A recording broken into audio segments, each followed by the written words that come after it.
You don't have to look far to see the moral decline and decay that's happening in America today. But is it possible to predict and know what is going to happen next? Today I have Jonathan Cahn joining me on the show to unpack the battle that is happening in the spiritual realm and what that means for you and your future. For access to today's entire show, become a subscriber at endtimes.com for only $7 a month. I also want to remind you of my new book, Look Up, which is available now.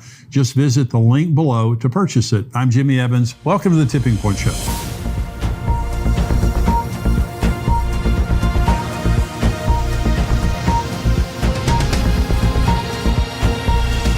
Welcome to the Tipping Point Show. I'm Jimmy Evans. I am so glad that you have joined me today. I'm honored today to have joining me on the show my good friend, Rabbi Jonathan Cahn. He's a New York Times bestselling author of many books. He leads Hope of the World Ministry. It's an international outreach of teaching, evangelism, and compassion projects for the world's most needy. He also leads the Jerusalem Center, Beth Israel, a worship center made up of Jews and Gentiles, people of all backgrounds, just outside of New York City in Wayne, New Jersey. He's joining me today to talk about his newest best-selling book, Return of the Gods. Rabbi, thank you for joining me today. Great to be with you, Jimmy, always. Well, you are my favorite author, period. The beginning with The Harbinger that just absolutely blew my mind. In every one of your books, I mean, I tell all of my friends, you just have to read them. They're the best thing in the world. Return of the Gods, when you were with us last year at our prophecy conference, you're going to be with us again next September at the prophecy conference. You talked about the return of the gods, and it's the most current thing that I can think of that's happening in the world. And that's what I believe your gift is that God speaks to you concerning the big picture of what's happening. But like beginning with The Harbinger, what was happening in America at that time. But now the Return of the Gods. So talk about what does the book, The Return of the Gods, what does it reveal? Yeah, what is happening in America, it's been accelerating, and even non-believers are saying this is crazy. Even classical liberals are saying this is crazy. The transformation that is happening to our culture, our schools, our children, it is something that actually goes back, and this is what the Return of the Gods opens up. Could this actually go back, number one, to the Bible, of course, and then to the tablets of Mesopotamia? Could what we are witnessing, could this be linked to what the Bible actually warns us about? Could what we talk about as gods, there's fiction, of course, and it's mythology, but could there be something real to them? And does the Bible actually say that? And what would happen if these entities behind the gods came back to America? What would happen if we turned away from God? What would happen to America? What would happen to the world? Well, it's happening. And, it is affecting everything. Everybody who's watching is dealing with it. It doesn't matter who you are, you're dealing with it. And what if we could actually identify these gods or entities or principalities? And is there hope? What do we do? How do we deal with it? Where is it going? What do we need to know as believers? So that is what the Return of the Gods opens up. And as you said, I do believe that I needed to do it for now. I mean, this is during the lockdown. I said, this has to be now. I knew it was going to be controversial, but I knew I had to do it now. And so, I believe we are all dealing with it right this moment. Well, it's oppressive. It's, when it says that Lot's righteous soul was vexed, I think a lot of believers feel that way today. I read in the paper this morning that there was a teacher this week fired in California because she would not lie to a student's parents about her sexual orientation. And they fired her and said, because you will not align with the values of the state of California in protecting this, transgender rights and whatever, we're going to fire you. It's the crazy stuff like that is happening every single day. So talk about the mystery of the spirits and what that has to do with possession, because that's what we're talking about. Yeah. Well, the Bible speaks about the gods quite a lot. And one of the things people don't realize, it says something that many believers kind of just go right over. In Deuteronomy and also in the Psalms, it said when it speaks about the gods, it uses a Hebrew word called the Shedim. Shedim means literally spirits.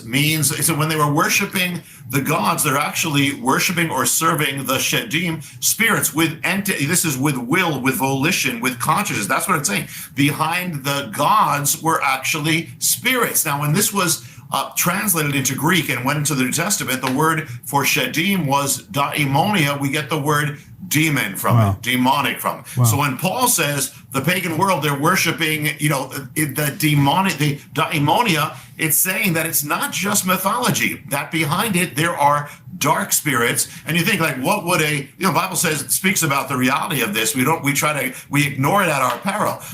What would happen, what would be more natural for such a spirit to do than to get the worship of God away from God and to itself. So everywhere in the world there were gods, and behind the gods are spirits. So if the pagan world was given to the gods, that means they were also given to the spirits. And when you look at the pagan cultures, you see the exact same signs, manifestations of demonic possession that the Bible speaks about. It's all over.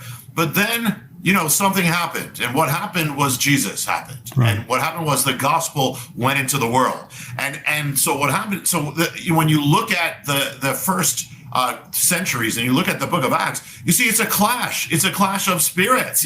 Why were the believers thrown to the lions in the early days? Because of the spirit. They would not bow down to the gods. If that's the only thing they had to do was offer incense to the gods. They didn't. So you have this gigantic clash, and it's a clash of spirits. You have the power of God coming into the world of the gods. You have the power of the spirit coming into the world of the spirits.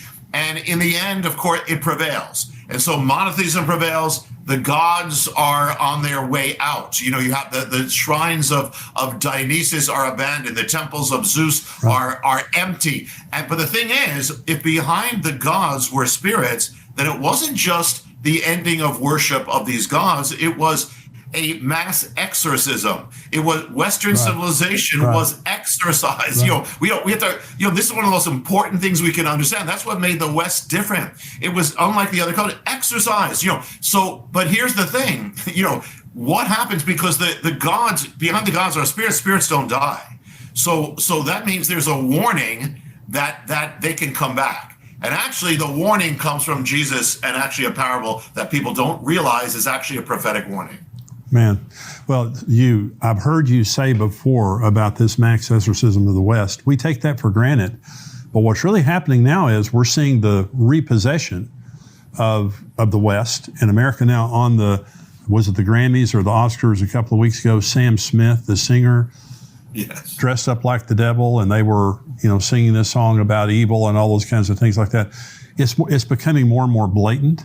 Satanism is becoming more and more blatant on school campuses and in institutions and things like that. So you talk about unlocking this mystery of the return of the gods, the house of the spirits. So talk about that. Yeah. Well, most believers know that Jesus gave a parable about this, but they don't realize how big this is, and that is that the ramifications. He said, when a spirit leaves a man, it goes looking for a place to dwell, but doesn't find it. It says, I'm going to go back to my house. Talking about the guy. Goes back to the man, and then says, you know what? He finds the house clean and swept and empty. Brings back 7 other spirits more evil. They take over the house. They repossess the man. And the Lord says the end of the last state is worse than the first state. And so now we could take that, most people do. Well, it's about the man. And, once you know the Lord, don't turn away. That's all true. But it's deeper than that, because at the end of it in Matthew, he says, so it shall be with this generation. He's not talking about just one man. He's talking about an entire generation, a culture. Cultures can be possessed. Cultures can be delivered, civilizations can be repossessed. So the warning is this: when you take it to its ultimate, if our civilization was delivered of these things, paganism, delivered of all these things, well, the warning is that any nation, any civilization, any culture that has been delivered of these things and then turns away from God, empties itself of God, those spirits that were cast out of it will come back into it. Wow. Those ancient spirits that we talk about from the beginning of the age, those same ones will come back into it. In a sense, the gods will return to take possession. So look at, Jimmy, consider, what happened to Russia when they turned away from God. It wasn't neutral. Communism wasn't neutral, or it was demonic. Right. Millions were killed. Right. What happened when the land of the Reformation turned away from God? Germany, what happened was not neutral, it was demonic. Right. And so the scary thing is that it's a dangerous thing for any culture to turn away from the gospel, to turn away from God, and turn away from that. Very dangerous. And the thing is, now it's happening in America. Yes, it's happening around the world. It's actually the biggest turning away. It may be more gradual than, say, Hitler or, say, Stalin, but it is happening all over. This is an end time thing. And so the thing is that what it means is that what we are witnessing, what we've witnessed for the last half century of America, is not natural, it is supernatural. It is a possession. It's a repossession. It is a paganization. Everything that's been happening is moving in the realm of paganization, because in the end, it's either the gospel or it's paganism. That's right. There's no middle ground. And we should, what's happening now is kind of shocking. You just said what happened on the Grammys. It's always like, what's the next darkness they're going to go to? But this is all part of paganization. So we are witnessing something very big, and it's affecting everything. Well, you see the reversal of Roe versus Wade last summer, and riots break out, and now you have states trying to codify. You have the United States House and Senate trying to codify abortion and say this is a basic human right that we have. And this goes back to Moloch, the worship of Moloch and the killing of children. In other words, this is not new, what we're seeing. So if the gods returned, the spirits returned, what would that look like? Yeah. Well, the first thing is it would happen when America or the West begins emptying itself of God, the warning of Jesus. So when did that happen? Well, it happened particularly blatant. It began in the early 60s. We began the removal of God. Started with prayer out of school. Let's just they think, well, it's going to be a little thing. It's not a little thing. When you separate God from the children, you're separating God from the future. And everything that's happened now began then. Wow. And so, and when you look at it and look at the warning, Jimmy, of that the Lord gave, it's saying that the house, you empty the house of God, it's not going to stay empty. Yeah. So here you take God out of the schools and God out of the children. Look what now has come into the schools. Look what has come into the children. And this is it's all like clockwork. It had to happen because once you do this with God. So the thing is that the question is, which gods? Well, when you look at when Israel, the only test case we have in a sense is Israel. When Israel turned away from God, they went after other gods. Other gods took over the culture, ultimately destroyed them. And there were several gods, but three in particular that kind of sum up the entire fall. And I call it in the Return of the Gods, I call it the Dark Trinity. The first one is called the possessor, and that is exactly what his name means. In Hebrew, the word is Baal. We call him Baal, but that means the possessor, the master, the owner, the Lord. And so what happens is he's the one who basically, as soon as the culture begins to turn, he in Israel, he drove God out of, the Spirit seeks to drive God out of everything, drive God out of the public squares, out of the culture, out of the government. Well, that's exactly what's been happening step by step since the 60s. But also, the Bible says he caused Israel to forget God. And so here we are watching a nation that once knew God, once actually had its teachers in public school leading all of its children in the Lord's Prayer. We can't even remember that in America. Forget remembering God. We can't even remember that we once were that nation. And so we see that happen. It also says that he caused Israel to basically turn away from the commands or ways of God. Well, we've been watching that overturn since the 60s, has not stopped to this day. But literally, it has caused America to strike down the 10 Commandments, literally, just as Israel did. But also it's behind things like, we don't even realize it's behind things like wokeism. We have much more from Jonathan's interview on endtimes.com on our subscription site, including what signs he is seeing in America today